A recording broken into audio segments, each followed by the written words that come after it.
Very good morning students. நாம் இன்றைக்கி இன்னும் பார்த்து போனோம்னா தக்ஷமாத ஹிந்து பிரச்சார சபையுடைய பிராத்மிக் பாடிய புத்தகத்தில் என்னெல்லாம் இருக்குது அப்படிங்கிறத பார்ப்போம். அது ஒரு கதையினுடைய சாராம்சம் பார்ப்போம்.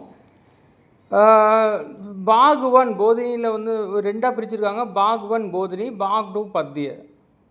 போதினியில் வந்துட்டு இந்த போயம்ஸ் கொடுத்துருக்காங்க. வந்தனா கல்பனா பனோ அண்ட் சோட்டா சா தீப் ஜலாதோ அண்ட் கர் அப்னா அண்ட் சீகோ கல்பனா தோஹே. பாக் 3ல் வந்துட்டு கத்திய, அது உரைநடையில் பெஷேவர், விட்டாமின், கன்னியாகுமரி, ஹமாரா ஸ்கூல், பால்தூ ஜான்வர், சலோ பாஜார் சலே, மகாத்மா காந்திஜி. பாக் 4ல் வந்துட்டு கஹானி கொடுத்துருக்காங்க. கவி और कंजूस, दूध में पानी, दर्जी और हाथी, सौदागर का और बालू, एकता का फल, न्याय हो तो ऐसा एंड मेहनत की कमाई. பாக் 5ல் ரச்சனா, அதாவது கிராமர் கொடுத்துருக்காங்க. பாக் 6ல் அனுவாத அபியாஸ். இந்த மாதிரி 6 இதை கொண்டதற்கு. இப்போ நாம் என்ன பார்க்க போகிறோன்னா கவியோர் கன்ஜூஸ். கவியோர் கன்ஜூஸில் வந்துட்டு சாராம்சம் கேட்பாங்க, அதாவது அந்த சம்மரி கேட்பாங்க. அதுதான் நம்ம பார்க்க போகிறோம். एक गांव में गोवर्धन नामक एक गरीब कवि अपने परिवार के साथ रहता था. ஒரு கிராமத்தில் கோவர்தன்ங்கிற பேருடைய கரீப், ஏழையான ஒரு கவிஞர் வந்து தன்னுடைய குடும்பத்தினருடன் வாழ்ந்து வந்தான். ஏக் தின் வஹ் மகேந்திர நாமக் தன்வான் கே கர் பௌச்சா. ஒரு நாள் வந்துட்டு அவன் மகேந்திரன் என்கிற பேருடைய ஒரு பணக்காரனுடைய வீட்டிற்கு வந்தடைந்தான். லேக்கின் வஹ் படா கஞ்சூஸ் தா.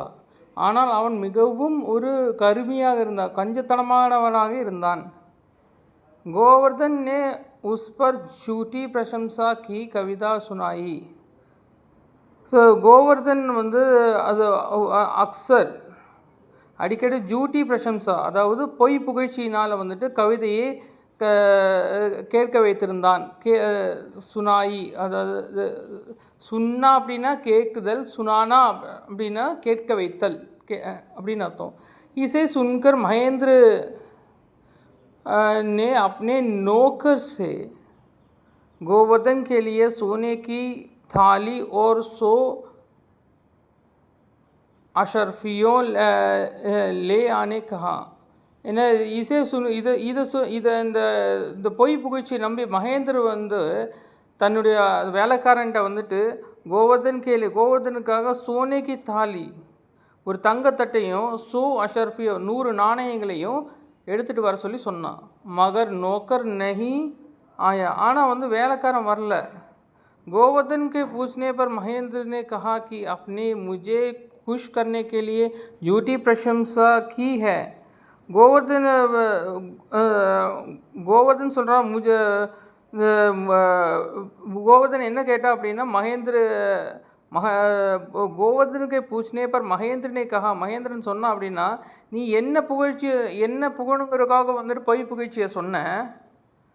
உசி தர ஆப்கோ குஷ் கர்னேக்கிலேயே, அதே மாதிரி உன்னை புகழ்ச்சி பண்ணுறதுக்காக நான் வந்துட்டு பொய்யான ஒன்றை சொன்னேன்.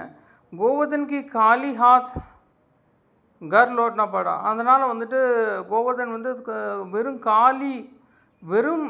அதாவது வெறும் கையோடு அவன் வீடு திரும்பினான் அப்படிங்கிறதா இது. அதனால் வந்துட்டு நம்ம பொய் புகழ்ச்சி பண்ணக்கூடாது.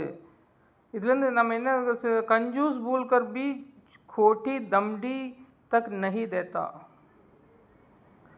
कंजूस खोटी दमड़ी तक नहीं देता.